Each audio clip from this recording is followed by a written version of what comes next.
మత్తయి సువార్త మొదటి అధ్యాయం 1వ వచనం నుంచి 17వ వచనం వరకు నేను చదువుచున్నాను. దయచేసి గమనించండి. అబ్రహాము కుమారుడగు దావీదు కుమారుడైన యేసుక్రీస్తు వంశావళి. అబ్రహాము ఇస్సాకును కనెను, ఇస్సాకు యాకోబును కనెను, యాకోబు యూదాను అతని అన్నదమ్ములను కనెను. యూదా తామారునందు పెరెసును జెరహును కనెను. పెరెసు ఎస్రోమును కనెను, ఎస్రోము అరామును కనెను, అరాము అమ్మీనాదాబును కనెను, అమ్మీనాదాబు నయస్సోనును కనెను, నయస్సోను సెల్మానును కనెను, సెల్మాను రాహాబునందు బోయేజును కనెను, బోయేజు రూతునందు ఓబేదును కనెను, ఓబేదు ఎస్సయిని కనెను, ఎస్సయి రాజైన దావీదును కనెను.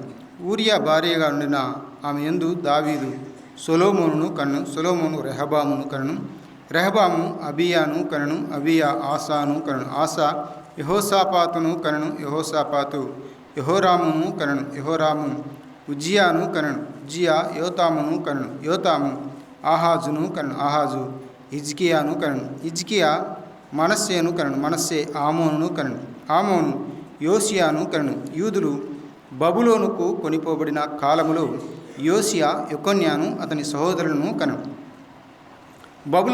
బబులోనుకు కొనిపోబడిన తరువాత యెకొన్యా షయల్తీయేలును కనెను, షయల్తీయేలు జెరుబ్బాబెలును కనెను, జెరుబ్బాబెలు అబీహూదును కనెను, అబీహూదు ఎల్యాకీమును కనెను, ఎల్యాకీము అజోరును కనెను, అజోరు సాదోకును కనెను, సాదోకు ఆకీమును కనెను, ఆకీము ఎలీహూదును కనెను, ఎలీహూదు ఎలియాజరును కనెను, ఎలియాజరు మత్తానును కనెను, మత్తాను యాకోబును కనెను, యాకోబు మరియ భర్త అయిన యోసేపును కనెను.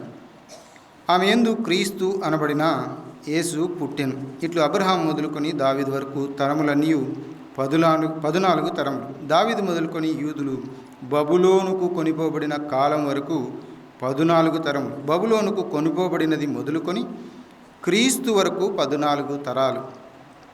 ఇక్కడ మనం వీటన్నిటినీ ఆలోచిస్తున్నాం. ప్రభువైన యేసుక్రీస్తు వంశావళి, ఆయన వంశావళిలో చేర్చబడినటువంటి పేర్లు మనం గమనిస్తూ, అంతేకాకుండా వారి జీవితాల్లో నుంచి మనం ముఖ్య అంశాలను తీసుకొని మన జీవితాల్లోనికి అన్వయించుకోవాలని మనం ఆలోచన చేస్తూ వస్తున్నాం. వారు ఎందుకు ఇలాగూ యేసుక్రీస్తు ప్రభుల వారి యొక్క వంశావళిలో చేర్చబడడం జరిగింది, వారిలో ఉన్న క్వాలిటీస్ ఏమిటి,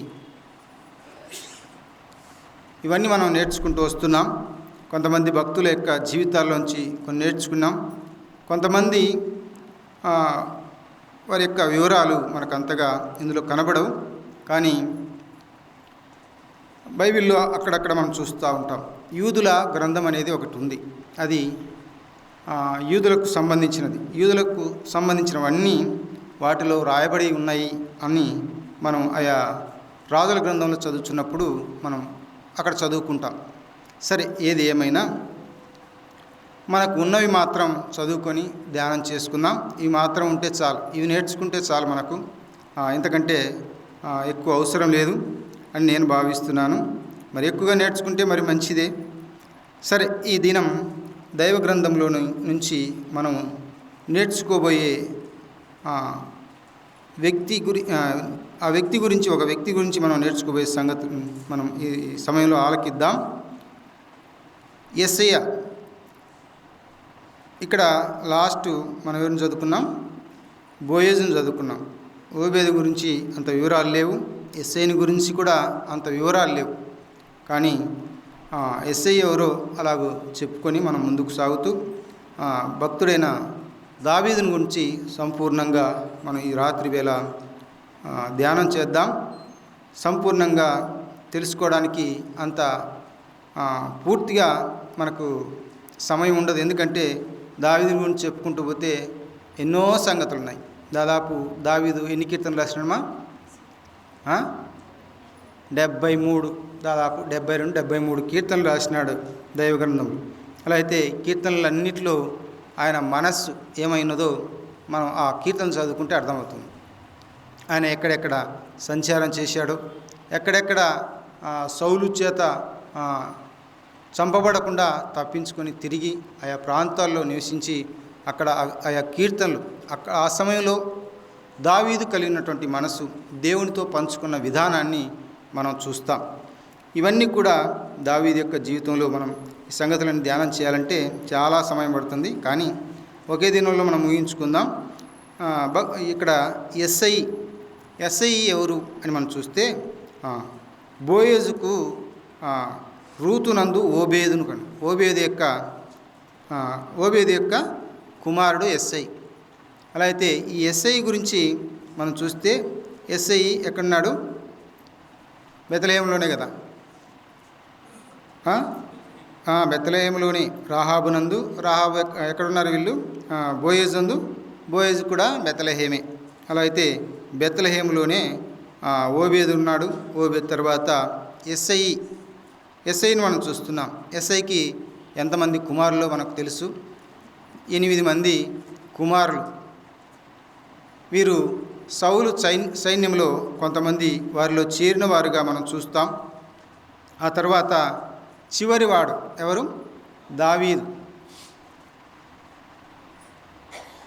దావీదుని గురించి మనం ఆలోచన చేయాలంటే దైవ గ్రంథమైన బైబిల్లో సమూయేలు గ్రంథంలో మనం చూడాల్సిన ఆవశ్యకత ఉంది. చూడండి, అక్కడ సమూయేలు మొదటి గ్రంథం 13వ అధ్యాయం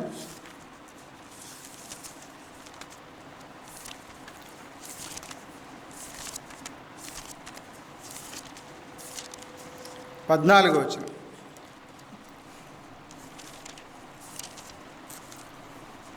13-14లో మనం గమనిస్తే ఇక్కడ దావీదు యొక్క మనసు ఏంటో మనకు అక్కడ అర్థమవుతుంది. యెహోవా తన చిత్తానుసారమైన మనసు గల యొక్కని కనుగొని ఉన్నాడు అన్నాడు.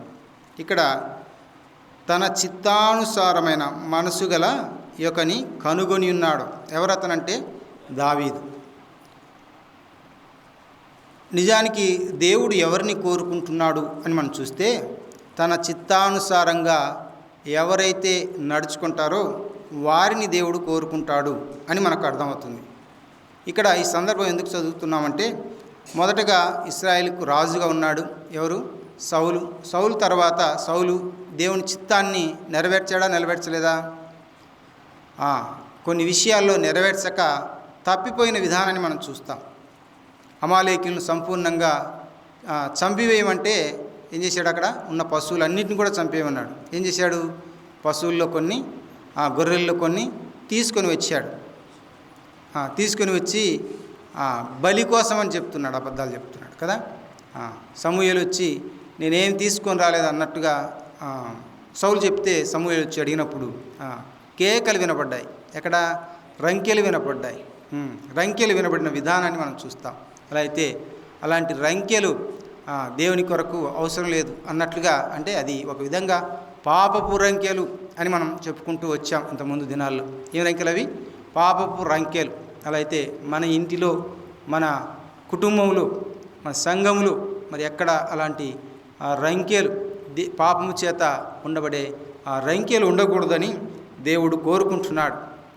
దేవుడు తన చిత్తానుసారంగా ఎవరైతే నడుచుకుంటారో వారినే దేవుడు ఏర్పాటు చేసుకుంటాడు.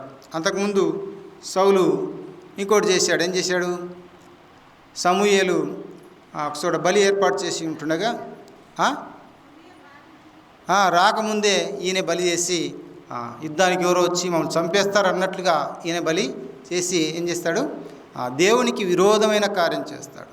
ఇలాంటి విరోధమైనటువంటి కార్యాలు దేవునికి ఇష్టం లేక సౌలుని ఏం చేస్తాడు? ఆ పదవి నుంచి తొలగించడానికి దేవుడు ఇష్టపడి అప్పుడు దావీదును ఎన్నుకున్న విధానాన్ని మనం చూస్తున్నాం. అందుకే ఇక్కడ యెహోవా ఇక్కడ 13-14 వచనంలో యెహోవా తన చిత్తానుసారమైన మనస్సు గల యొక్కని కనుగొని ఉన్నాడు. ఎందుకు కనుగొని ఉన్నాడు అని మనం చూస్తే ఇశ్రాయేలు ప్రజలను సరైన దోవలో లేక సరైన త్రోవలో సరైన బాటలో నడిపించడానికై దేవదేవుడు ఇష్టపడిన విధానాన్ని మనం ఇక్కడ గమనిస్తాం. అందుకే దేవునికి ఇష్టుడై ఉన్నట్లుగా మనం చూస్తున్నాం. దావీదు అంటే అర్థం ఏంటి మనకు తెలుసు కదమ్మా? ప్రియుడు అంటే ఇష్టమైన వాడు. అలా అయితే వాళ్ళ తల్లిదండ్రులు దావీదుకు ఈ పేరే పెట్టాలని ఎలాగ మనసు వచ్చిందో అది దేవుని చిత్తం కదా.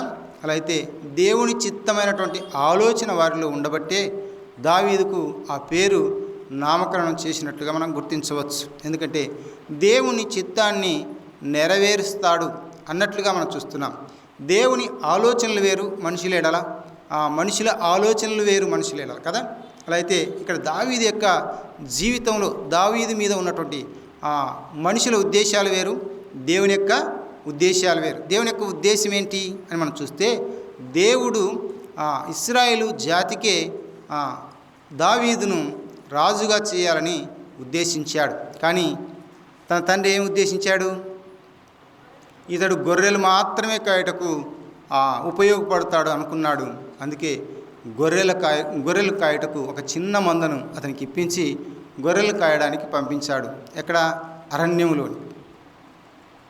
అక్కడ ఎన్నో జంతువులు ఎన్నో ఇబ్బందులు పడుతూ వచ్చినట్లు విధానాన్ని మనం చూస్తున్నాం. సౌలుతో అన్నాడు కదా, నేను సింహం ఎదురుగా వస్తే దాన్ని గడ్డం పట్టుకొని ఏం చేశాడంట? చీల్చేసాడంట. అలాగే ఎలుగుబంటి కూడా దాన్ని కూడా చంపేసిన విధానాన్ని మనం చూస్తున్నాం. అంటే దావీదుకు దేవుడిచ్చినటువంటి బలం. ఆ వయసు ఎంత? చాలా చిన్న వయసు కదా, 14 నుంచి 16 లోపల కదా.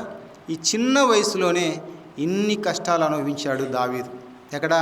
అరణ్యములు. ఎవరు తోడు ఉండొచ్చు, కాపరులు, ఇతరుల కాపరులు, కానీ అంత భద్రత లేని జీవితాన్ని దావీదు అక్కడ గడిపిన విధానాన్ని మనం చూస్తాం. గొర్రెలు కాస్తున్నాడంటే అంత ఈజీ కాదు. వర్షం వస్తుంది, తట్టుకోవాలి, చలి పెడుతుంది, తట్టుకోవాలి, గాలి, ఎండ, వీటన్నిటికీ ఓర్చుకోవాలి.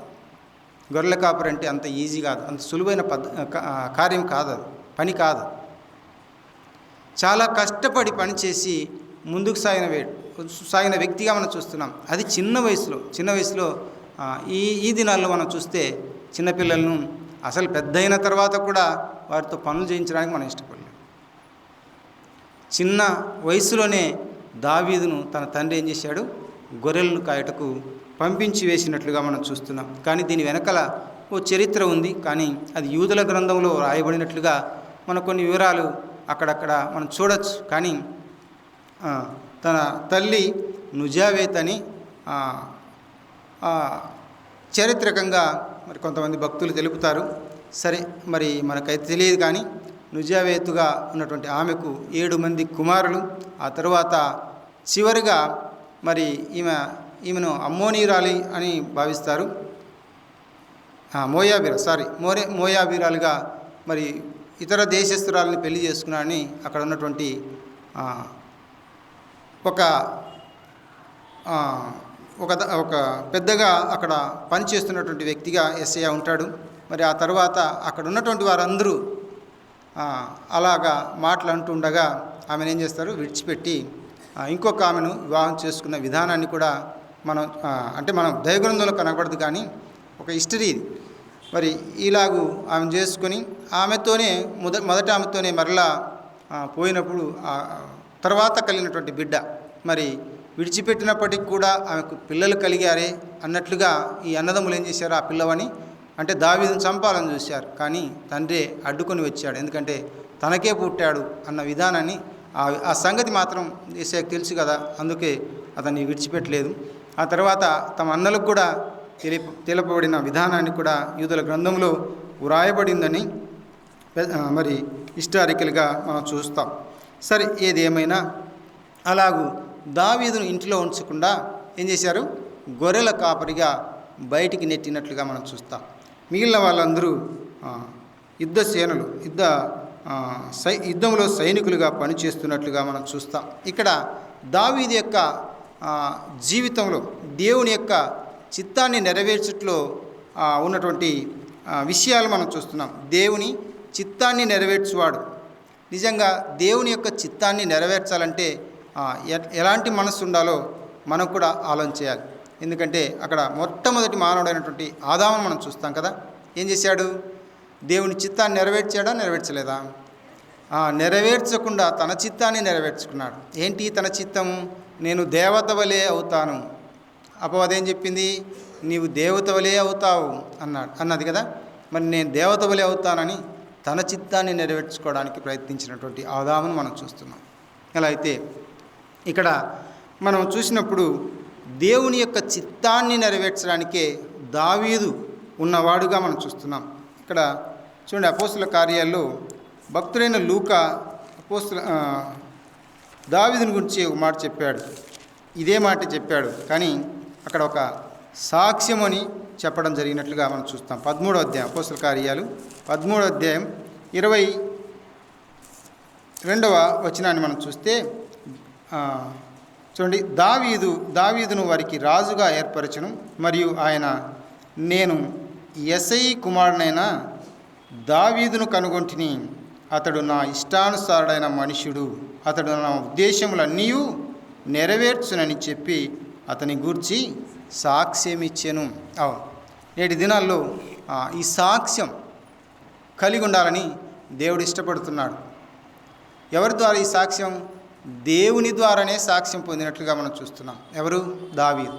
అలా అయితే ఇలాగ సాక్ష్యాలు పొందిన వారు దైవగుణంలో కొంతమందిని చూడవచ్చు. మనం ముఖ్యంగా యోబును మనం చూడవచ్చు. అతడు ఎలాంటి వాడు? యథార్థవంతుడు, న్యాయవంతుడు, దేవుని యందు భయభక్తులు కలిగి చెడుతనమును అసహించుకున్నవాడు అని మనం చూస్తాం యోబు గ్రంథం 1వ అధ్యాయంలోని. ఇది ఎవరి సాక్ష్యం అని మనం చూస్తే దేవదేవుడు, సాక్షాత్తు దేవదేవుడు ఇచ్చినటువంటి సాక్ష్యం అని మనం చూస్తున్నాం. ఆ తర్వాత ఇంకెవరిచ్చారు? అపవాది ఇచ్చాడు. ఆ తర్వాత తన భార్యే ఇచ్చిందా? సాక్ష్యం ఇచ్చింది. అమ్మా ఏమనిచ్చింది? అతడు యథార్థవంతుడు, నీ యథార్థతను వదలకుండా ఇంకెంతకాలం ఉంటావు? మరణం, దేవుని దూషించి మరణమవు అంటుంది.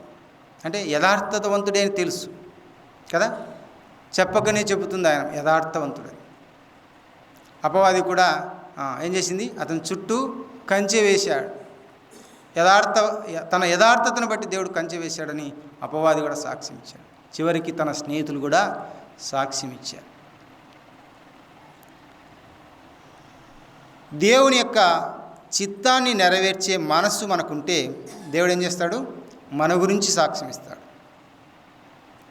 మన చిత్తాన్ని మనం నెరవేర్చుకుంటా పోతే ఏమవుతాం? మనం స్వార్థపరులం అవుతాము.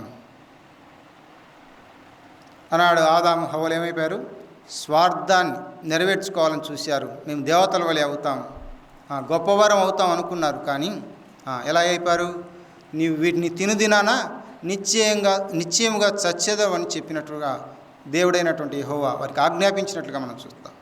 ఏమయ్యారు వాళ్ళు? ఆ దినాన్నే వారు ఆత్మీయంగా చనిపోయారు. అంతేకాకుండా శారీరకంగా కూడా వారు చనిపోయారు. అందుకే వారి ద్వారా మనకేమొచ్చింది? మనకు కూడా అదే మరణం సంప్రాప్తమైనట్టుగా మనం చూస్తున్నాం. 2 మరణాలు మనకు వచ్చాయి. ఒక మరణం మనం తప్పించుకోలేము, మరొక మరణాన్ని మనం తప్పించుకోవచ్చు. అది మన ప్రభువైన యేసుక్రీస్తు ద్వారా అని మనం చూస్తూ ఉన్నాం. సరే, రెండవదిగా మనం చూస్తే సమూయేలు 1వ గ్రంథంలోని 17వ అధ్యాయం 20వ వచనం చూడండి.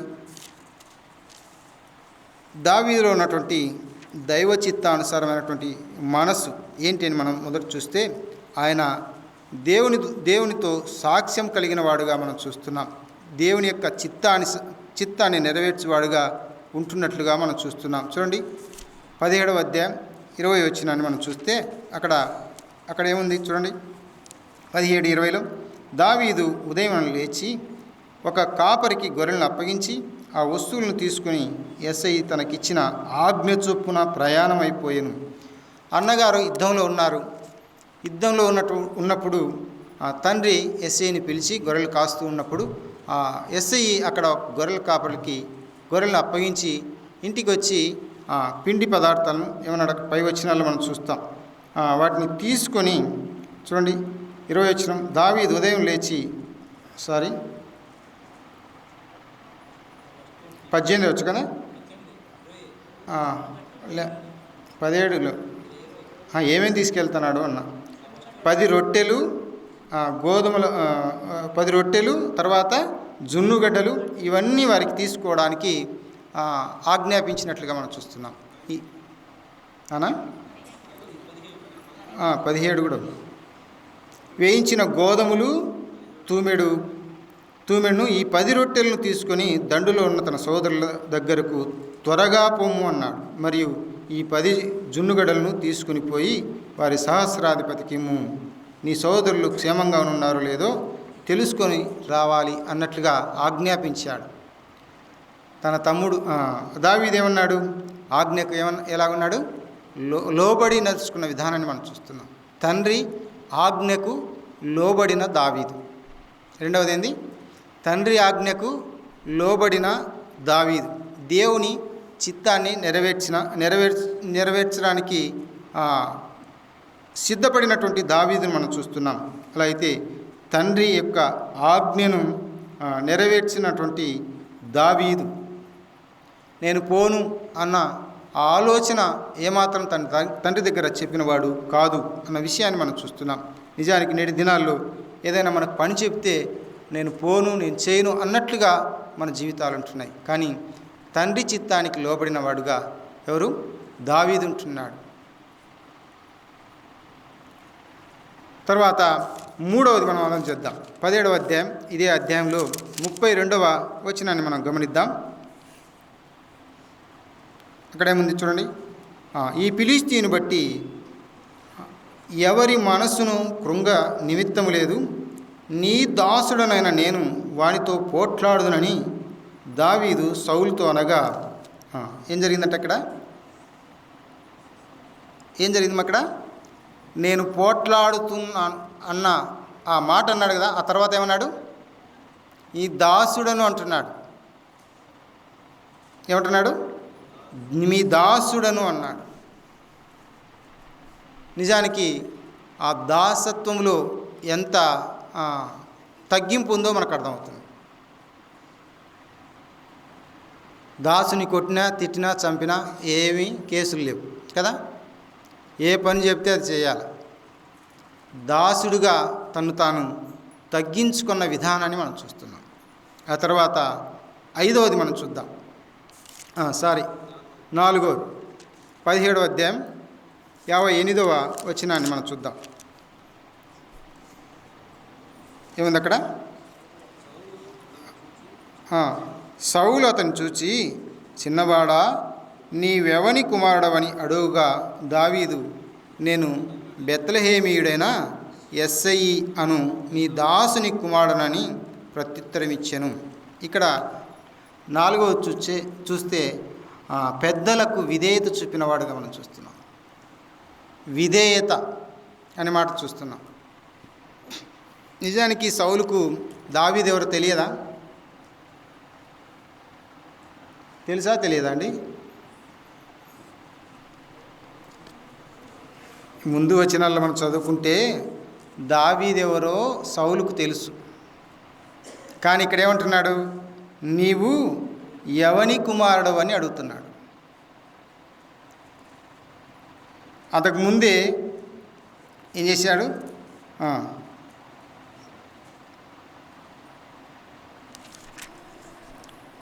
17వ అధ్యాయం కదా, పర్వతం.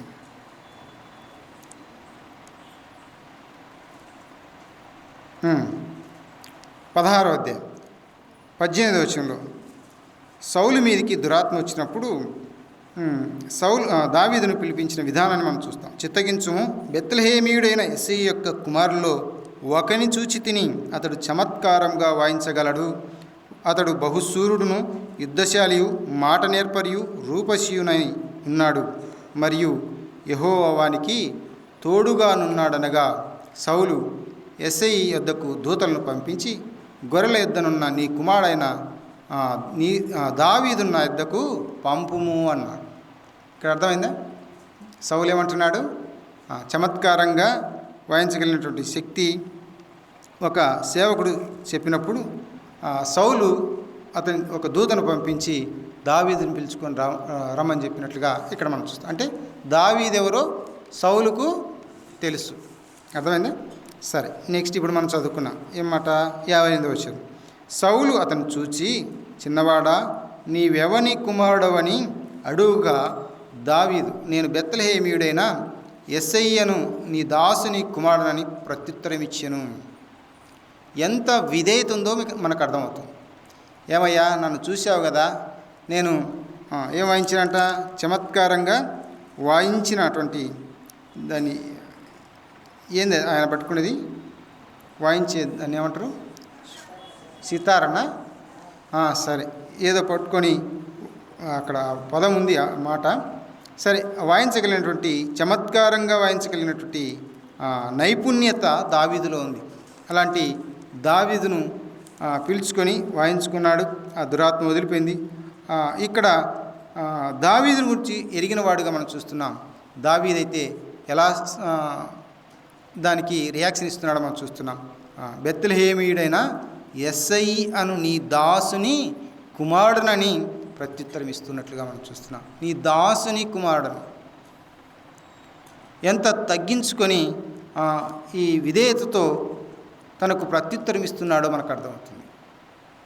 విధేయత చూపిన దావీదు అనే మాట మనం చూస్తున్నాం. 5వది మనం చూస్తే సమూయేలు మొదటి గ్రంథంలోనే 18వ అధ్యాయం 12, 13, 14, 15 వచనాలు మనం చూస్తే అక్కడ దావీదు ఎలాంటి వాడో మనకు ఇంకొక మాట కూడా అర్థమవుతుంది. 12 చూడండి. యెహోవా తనను విడిచి దావీదునకు తోడయుండుట చూచి సౌలు దావీదునకు భయపడెను. కాబట్టి సౌలు అతని యుద్ధ నుండనియక సహస్రాధిపతిగా చేసెను. అతడు జనులకు ముందు వచ్చుచు పోవచ్చు నుండెను. మరియు దావీదు సమస్త విషయములలో సుబుద్ధి కలిగి ప్రవర్తింపగా యెహోవా అతనికి తోడుగా నుండెను. దావీదు మిగుల సుబుద్ధి గలవాడై ప్రవర్తించుట సౌలు చూచి ఏం చేశాడంట, మరీ అధికముగా అతనికి భయపడుట పక్కన పెడితే దేవుడు దావీదుకి ఏమైందంట, తోడుగా ఉన్నాడు. కారణం ఏంటో తెలుసా? సుబుద్ధి కలిగినటువంటి వాడుగా మనం చూస్తున్నాం. ఆ తర్వాత మిగుల సుబుద్ధి కలిగిన వాడు. ఎవరు చూశారు ఇది? సౌలు చూశాడు. దేవుడు చూస్తున్నాడు. కానీ సౌలు ఇక్కడ చూసినటువంటి వ్యక్తి ఎవరంటే సౌలు చూచి అనే మాట మనం చూస్తున్నాం. అంటే సుబుద్ధి కలిగిన వాడు అని ఎవరు గుర్తించారు? సౌలే గుర్తించినట్లుగా మనం చూస్తున్నాం. గొల్యాతును చంపినప్పుడు జరిగిన సంఘటన మనకు తెలిసినదే. స్త్రీలు ఏమన్నారు? సౌలు వేల కొలది దావీదు 10,000 కొలది హతము చేసిరి అనే మాట మనం అక్కడ చూస్తాం. నిజంగా దావీదు ఎంతమంది చంపినాడమ్మా? ఒకరినే. మరి 10,000 మందిని చంపారని అక్కడ స్త్రీలు పొగిడినట్లుగా మనం చూస్తున్నాం. అంటే పొగడ్త ఒక వ్యక్తికి నష్టాన్ని తీసుకొని వస్తుంది. దావీదేమో తగ్గించుకొని నీ దాసుడని చెప్పుకొని వెళ్ళాడు. ఎవరి దగ్గరికి? సౌలు దగ్గరికి. అక్కడున్న స్త్రీలేమో ఆయన్ను పొగడి ఏం చేశారు? నష్టపరిచారు. ఎక్కడికి వారిపోయాడు? అరణ్యంలో కొండల చుట్టూ గుట్టల చుట్టూ తిరిగి గుహల్లో దాంకుని ఎన్నో ఇబ్బందులు పడ్డాడు. ఒక వ్యక్తిని ఎప్పుడు పొగడకూడదు. ఆ వ్యక్తికి నష్టం కదా మనం చూస్తూ ఉన్నాం దైవగ్రంథంలో. ఇవన్నీ ఎందుకంటే మనం నేర్చుకోవడానికి, అంతేకాకుండా బుద్ధి కలగడానికి. హెబ్రీయులకు రాసిన పత్రికలోనే కదా యుగాంతమున్న వారికి సంభవించి ఏం జరిగిందట, మనకు బుద్ధి కలగటకై దృష్టాంతములుగా ఆ మాట చదువుకుందాం. చూడండి, హెబ్రీయులకు రాసిన పత్రిక కదా.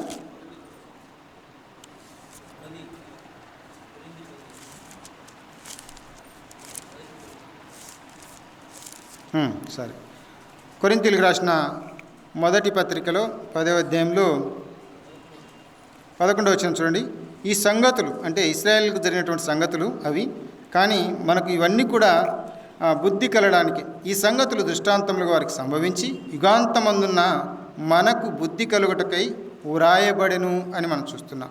ఆనాడు ఇశ్రాయేలు ప్రజలను ఐగుప్తులోంచి తీసుకొని వస్తున్నప్పుడు మోసే ద్వారా జరిగించినటువంటి కార్యాలు ఎన్నో మనం చూస్తాం. వారు సనుక్కున్నారు, ఆహారం లేకపోతే, నీళ్లు లేకపోతే సనుక్కున్నారు. ఎవరి మీద? మోసే మీద కాదు, దేవుని మీదే వారు సనిగిరి అన్న విషయాన్ని మనం చూస్తాం. సనిగి సంహరింపబడిన విధానాన్ని మనం చూస్తున్నాం, సంహారకుని చేత. అలా అయితే ఇక్కడ మనం చూస్తే ఇవన్నీ కూడా ఎందుకు రాయించబడ్డాయంటే మనకు బుద్ధి కలగాలి. ఆనాడు దావీదు యొక్క జీవితంలో దేవుని చిత్తాన్ని ఎలాగూ నెరవేర్చువాడై ఉన్నాడో మనం చూస్తున్నాం. గొప్ప సాక్ష్యం కలిగినటువంటి దావీదును మనం చూసాం. రెండవది ఏం చూసాం? ఏమన్నాడు అక్కడ? తండ్రి ఆజ్ఞకు ఎదురు చెప్పలేదు. తండ్రి అన్నల దగ్గర పోయి క్షేమ సమాచారాన్ని, వారికి కావాల్సినట్టు ఆహారాన్ని ఇచ్చి రా అని చెప్తే వెళ్ళాడు. ఆజ్ఞకు లోబడిను, ఆజ్ఞను నెరవేర్చిన వాడుగా మనం చూస్తున్నాం.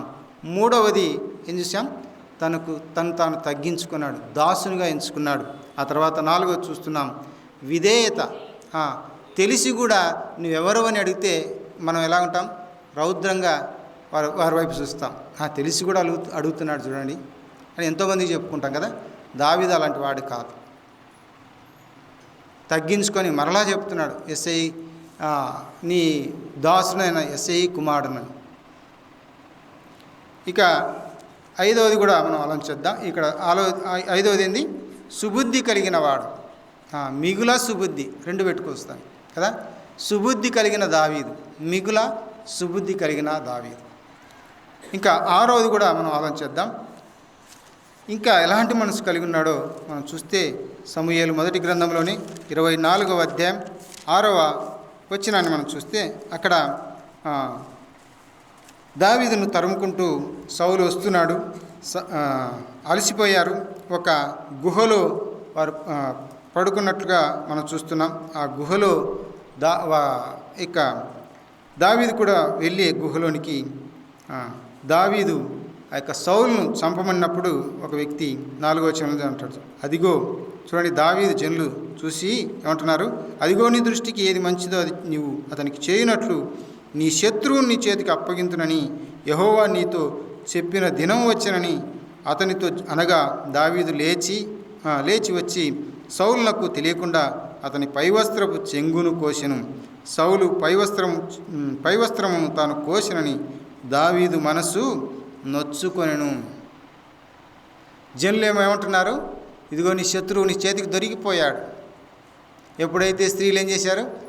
సౌలుకు 1000 కొలది, దావీదుకు 10,000 కొలది, దావీదు 10,000 కొలది హతం చేసిరి అన్న ఆ మాటను వారు పొగిడారు. అప్పుడు దావీదు మీద ఏం చేశాడు? సౌలు విసపు చూపు నిలిపి దావీదును సౌలు చంపడానికి ఇష్టపడినట్లుగా మనం చూస్తున్నాం.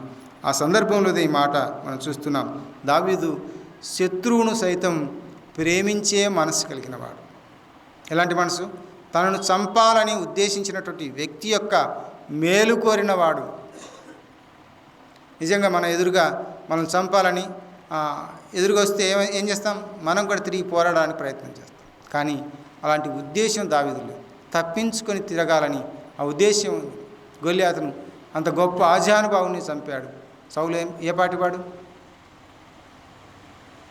సౌలును కూడా చంపడానికి శక్తి దావీదులో ఉంది. సింహాన్ని చీల్చివేశాడు. ఎలుగుబంటిని కూడా చంపిన విధానాన్ని మనం చూస్తున్నాం. అలాంటి వ్యక్తి సౌలు ఏ పాటివాడు? ఎన్నోసార్లు సౌలును చంపడానికి అవకాశం వచ్చింది, కానీ దావీదు అలాంటి పనులు చేయడానికి ఇష్టపడినటువంటి వాడు కాదు. ఎందుకంటే అది దేవుని యొక్క పని అన్నట్లుగా దావీదు సాగిన విధానాన్ని మనం చూస్తున్నాం. అలా అయితే ఇక్కడ దావీదు యొక్క మనసు ఎలాంటిదంట? శత్రువును సహితము ప్రేమించగలిగినటువంటి మనసు కలిగిన దావీదు. ఇలాంటి మనస్సు ఎవరు కలిగి ఉన్నారు?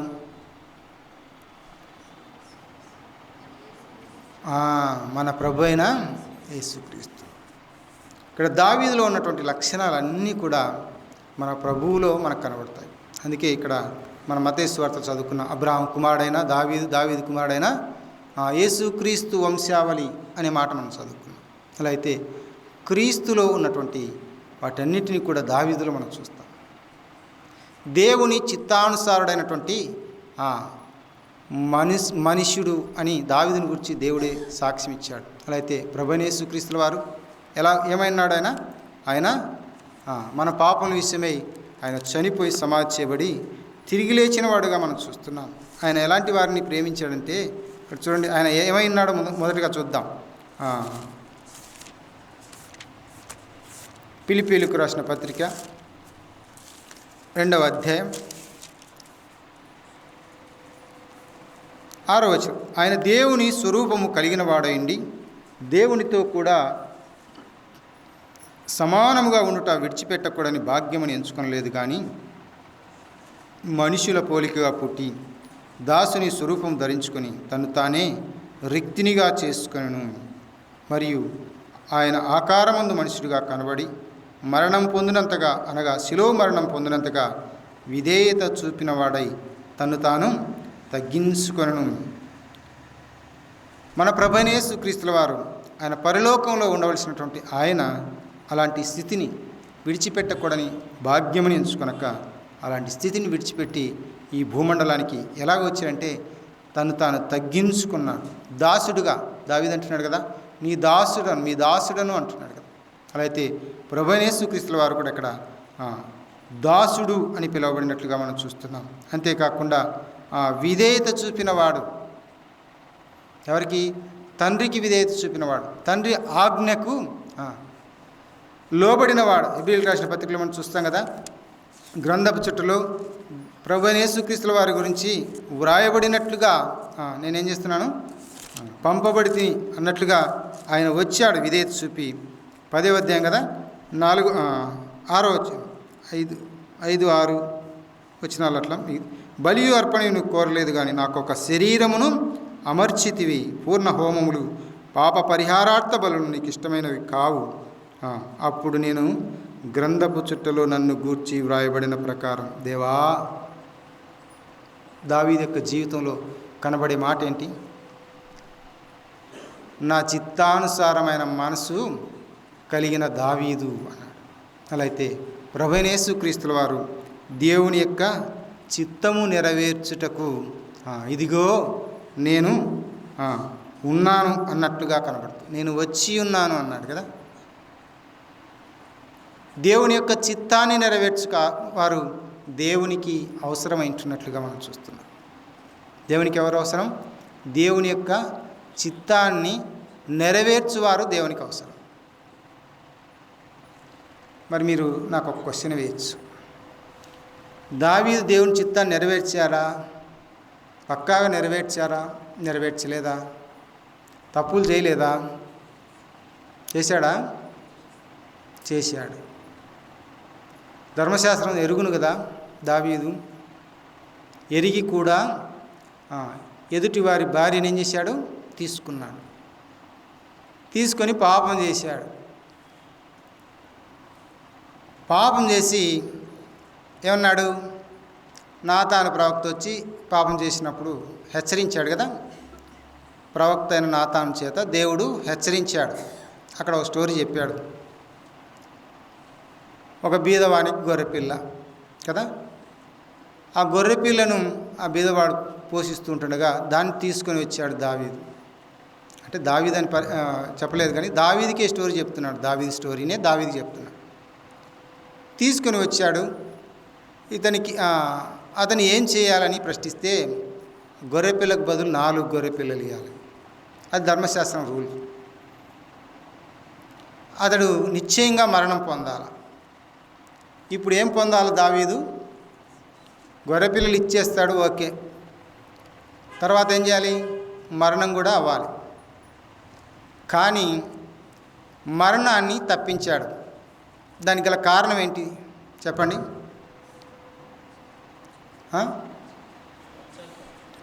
పశ్చాత్తాపం. సమూయేలు 2వ గ్రంథం 12-13 చూద్దాం.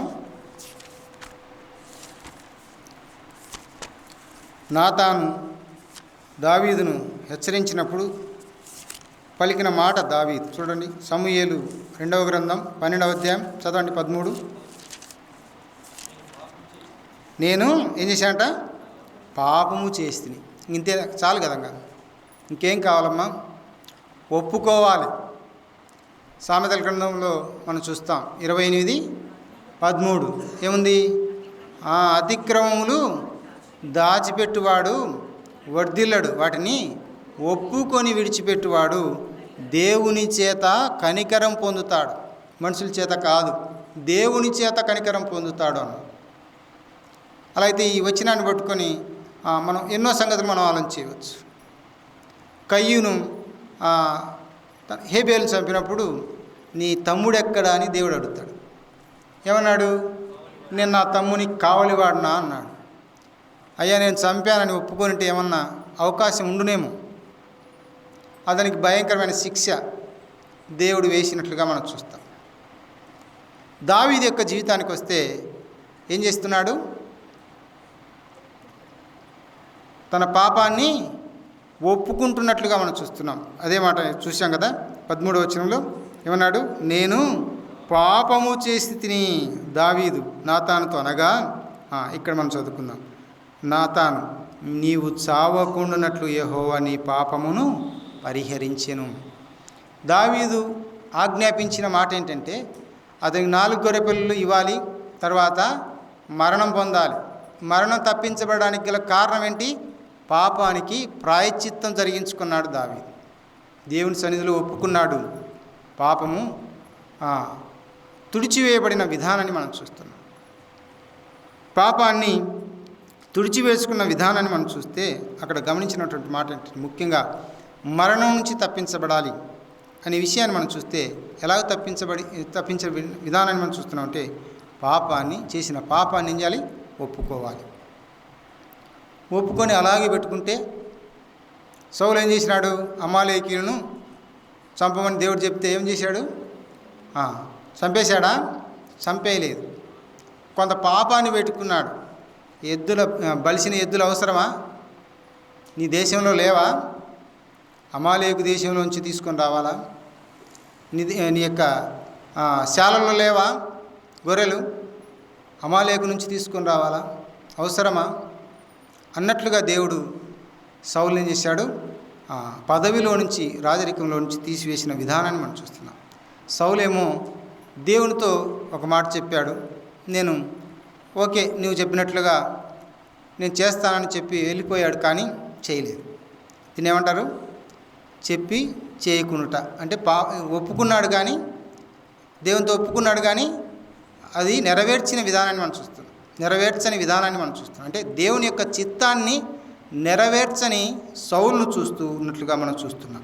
అలా అయితే దావీదు ఏం చేస్తున్నాడంటే దావీదులో ఉన్నటువంటి ముఖ్య మంచి లక్షణం ఏంటంటే ఒప్పుకొని విడిచిపెట్టే లక్షణం దావీదులో ఉన్నట్లుగా మనం చూస్తాం. ఏం చేస్తున్నాడు? దావీదు తన పాపాన్ని విడిచిపెట్టడానికే దేవుని సన్నిధిలో ఒప్పుకున్న విధానాన్ని మనం చూస్తున్నాం. కీర్తనలో అంటాడు కదా, బెస్తబా దగ్గరికి పోయినప్పుడు చేసిన పాపాన్ని బట్టి అక్కడ కూడా తన కీర్తన రాశాడు. నాతాను తన దగ్గరికి వెళ్ళినప్పుడు ఆ కీర్తన 51వ కీర్తనగా మనం చూస్తాం. చూడండి 51వ కీర్తన అంటాడు 4వ వచనంలో ఏమంటాడు అక్కడ? నీకు కేవలము నీకే విరోధముగా నేను పాపము చేసి ఉన్నాను, నీ దృష్టి ఎదుట నేను చెడుతనము చేసి ఉన్నాను అన్నాడు. దేవుని సన్నిధిలో తన పాపపు స్థితిని ఒప్పుకుంటున్నాడు. నేను నీకే విరోధముగా పాపం చేసి ఉన్నాను.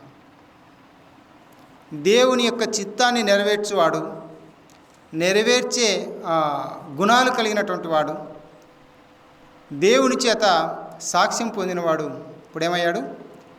దేవునికి విరోధంగా పాపం చేసినని లేక పాపం చేశాడు, ఇప్పుడు ఒప్పుకుంటున్న విధానాన్ని మనం చూస్తున్నాం. దావీదులో ఉన్నటువంటి మంచి లక్షణం ఏంటంటే చేసిన పాపాన్ని తెలియపరిచినప్పుడు ఒప్పుకొని విడిచిపెట్టేటటువంటి గొప్ప లక్షణం కలిగినటువంటి దావీదును మనం చూస్తున్నాం. అలాగే ఇంకొక మాట కూడా మనం చూస్తాం.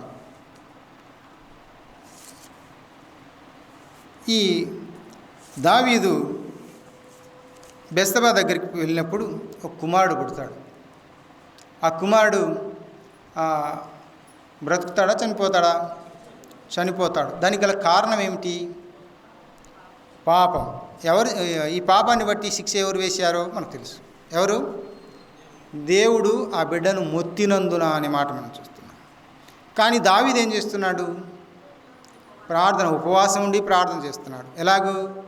ఇట్లా మంచి ప్యాలెస్లో ఉండి కాదు, నేల మీద పడి ఉపవాస ప్రార్థన చేస్తున్నాడు. దేవుడు జవాబిచ్చాడా? దేవుడే మొత్తాడు, దేవుడే తిరిగి జవాబిస్తాడా? మొత్తాడు, అయిపోయింది, చనిపోతాడని నాతాను చెప్పాడు ముందే. ఇప్పుడు ఎవరి దగ్గర విచారణ చేయాలి? రకరకాల వారి దగ్గరికి వెళ్ళి విచారణ చేయాలా?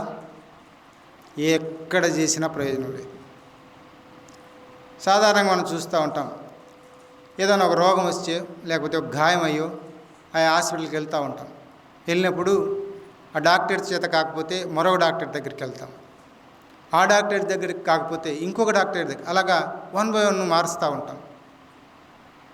కానీ దావీదు ఒకవేళ అలా వెళ్ళి ఉండవచ్చు, కానీ అలాగ వెళ్ళలేదు. దేవుని సన్నిధిని ఆయన బ్రతికిచ్చినట్టు, లేకపోతే ఆయన చిత్తం ఏమిటో, ఆయన చిత్తాన్ని ఎరిగినటువంటి దావీదును మనం చూస్తున్నాం. మన యొక్క ఆలోచన ఎలా ఉంటుంది? ఇక్కడ బాగ్గాలేదు, ఈ చర్చిలో బాగ్గాలేదు, కొందరు రోగులు వస్తూ ఉంటారు. మనం కాదనుకోండి, ఎవరైనా రోగంతో వచ్చి ఇక్కడ ఈ చర్చిలో బాగ్గాలేదని ఇంకో చర్చికి వెళ్తూ ఉంటారు. అర్థమవుతుందండి?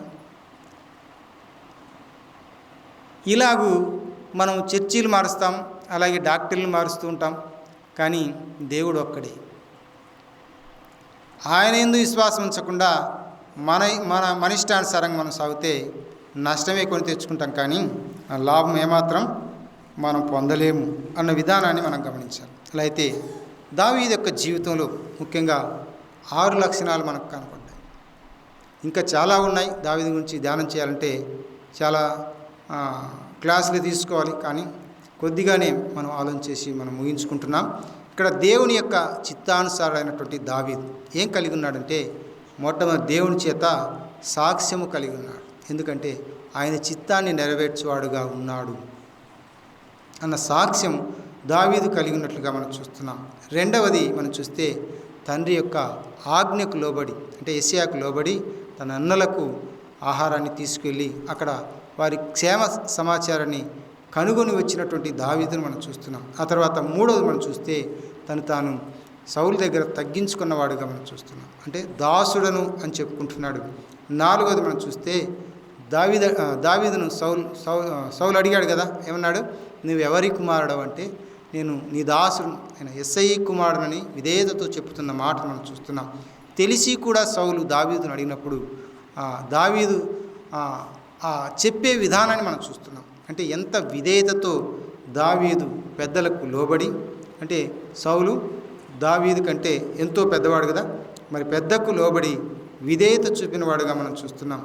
ఆ తర్వాత దావీదు సుబుద్ధి కలిగినటువంటి వాడుగా మనం చూస్తున్నాం. అంతేకాకుండా మిగుల సుబుద్ధి అని మనం చూస్తాం. ఆ తర్వాత చివరిది మనం చూస్తే దేవుని ఇష్టాన్ని నెరవేర్చేవాడుగా, అంటే శత్రువును సైతం కూడా ఏం చేశాడు? ప్రేమించాడు, క్షమించాడు అని నేను చెప్పుకోవచ్చు. అలా అయితే మన ప్రభువుల వారు ఏం చేశాడు? మనల్ని కూడా రోమీలకు రాసిన పత్రికలో మనం చూస్తాం కదా, మాటికి ఆ మాట చదువుకుంటాం. రోమీలకు రాసిన పత్రిక 5వ అధ్యాయం, మనము ఇంకను కదా బలహీనమై ఉండగా క్రీస్తు యుక్తకాలమున 6వ వచనం, 5:6 వచనం, యుక్తకాలం భక్తిహీనుల కొరకు చనిపోయిను, ప్రాణం పెట్టాడు ఆయన. అంతేకాకుండా నీతిమంతుల కొరకు సైతం ఒకడు చనిపోవుట అరుదు. ఒక వ్యక్తి ఎవరైనా నీతిమంతుల కొరకు చనిపోవచ్చు, కానీ అందులో కూడా అరుదు అన్నాడు, అంటే తక్కువ అని అర్థం. అంటే నీతిమంతులు మంచివారు, స్నేహితుల కొరకు స్నేహితుల కొరకు ఒకరు చనిపోతూ ఉంటారు, కానీ అది కూడా చాలా తక్కువ అని చెప్తున్నాడు. కానీ మనం ఎలాంటి వారంట? బలహీనం. ఆ తర్వాత అంటున్నాడు, మనం ఇంకను 8వ వచనంలో అంటాడు, పాపులమై ఉంటుండగా ఏం చేశాడు మన కొరకు? ఆయన క్రీస్తు మన కొరకు చనిపోయింది. ఆ తర్వాత 10వ వచనంలో అంటాడు, మనము శత్రువులమై ఉంటుండగా మన కొరకు ఏమయ్యాడు? ఆయన చనిపోయాడు, సమాధి చేయబడ్డాడు, తిరిగి లేచాడు. మనందరి నిమిత్తమే ఆయన ఇలాగూ చేశాడు. ఆయన దాసుడిగా ఎంచబడ్డాడు, ఆయన రిక్తునిగా ఎంచబడ్డాడు, తండ్రికి విధేయుడిగా, తండ్రి చిత్తాన్ని నెరవేర్చిన వాడుగా. ఆయన మనసు ఎలాంటిదంట? ఆయన మనస్సు మీరును కలిగి ఉండని అపోస్తలుడైన పౌలు అంటాడు.